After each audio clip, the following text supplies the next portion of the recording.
let's move on to the issue of exchanges. Richard, presumably the point you've just made about risk totally undermines any argument for moving CDS contracts onto an exchange. The reason that these markets have grown so much is twofold. The most important one of those is they are useful. I mean, this wasn't invented for somebody to go and, while away a bored afternoon with. We live in a volatile world. The derivatives markets have grown up basically since the early 1970s at a point when fixed exchange rates broke down. From that, you've got volatility in foreign exchange rates and interest rates. And the rest, as they say, is history. Credit derivatives extended that ability to provide forward curves and isolated risk transfer into a market which is incredibly valuable. You look at where the protection that is bought through the credit market is, it's in bank credit portfolios. It's an incredibly important portfolio management tool. And the minute you hinder that, you do introduce inefficiency into the market, whatever anybody may tell you by way of leader article or political speech. Okay. Some people have argued that from your point of view as established exchanges, that the desire to clear these contracts is really an attempt to get a foot in the door so that ultimately you can push them onto exchange. What do you say to those people, John? I think experience has shown that in order to get a new market traded in an exchange central order book, you need the support of its users. And I think an attempt by any exchange to create such a market without broad industry support is doomed to failure because liquidity won't come and you will have an empty order book.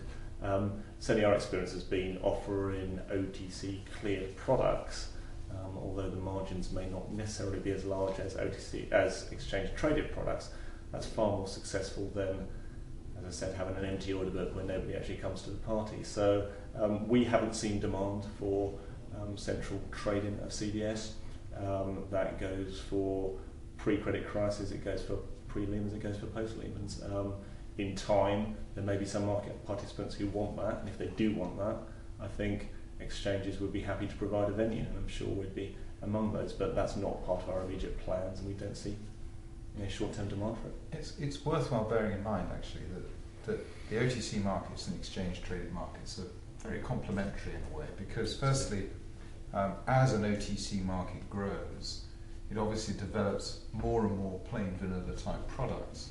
So that is a really good breeding ground for an exchange to bring on some of those plain vanilla products onto the market, onto the exchange if they wish. And then there's a choice for the customers. They either say, well, look, I want to trade bilaterally, or I would rather trade on an exchange. So a very useful breeding ground. And a lot of the risk in those markets are actually laid off on the exchange. So you get a fair amount of volume, actually, that derives from the underlying OTC business and across a whole range of products. Good. So, and I did notice CME took a very principled position, which is very supportive of market diversity, which I applaud you for, was saying actually we do not see a reason why these contracts should be compelled to come on exchange. And I think the only other point to make is, as I understand the position, that is not part of the Commission's view of life, although it sits, again, something in a noise is off kind of thing in the States rather more than it does over here. I think there's two issues that crop up here. I mean, the first is that threshold issue of are you somehow stymieing the ability of a market to deliver the particular contract needs to be tailored to a particular end user's requirement.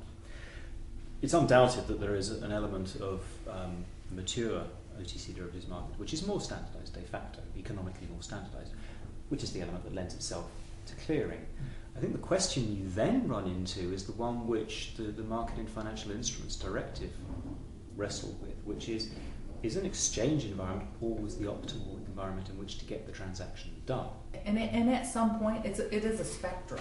And at some point, I think there probably is a role for a wholesale vehicle for executing the hedge that is the very standardized, very vanilla thing that everybody just needs, more size rather than more features. And that's traditionally where an exchange has stepped in. And partly because that might be the right place for an execution mechanism, and partly because until recently, that was the only way you could really provide any of the centralized benefits of the wholesale hedge. Mm. There wasn't a concept for very long of a cleared over-the-counter instrument that wasn't an exchange-traded instrument. So now there's going to be, I think, two different ways, and one is likely to be very popular, and popular earlier for the cleared vehicle. But let's just keep one thing in mind, and I mean I agree with what you say, Ken. It's absolutely right. But I think one thing that some people sometimes lose sight of is the fact that we're talking about a wholesale market here.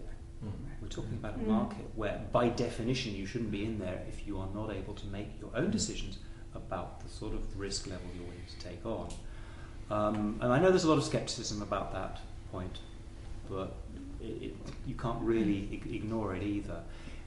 Where you're talking about products that are accessible to the retail customer, then I think you face a very different question, and there the exchange question starts to become much more pertinent. Yeah. But we're not really talking about that Yeah, sort of market here. I would just add, just for clarity, the average notional of an index trade is $100 million. I mean, this is not a retail market, Sure. and probably doesn't lend itself. Even if it were listed, most of the liquidity would move upstairs, away from just because of the size that it moves. You see that in other markets as well. There are Yeah. markets which function more or less predominantly on a wholesale basis. Yeah.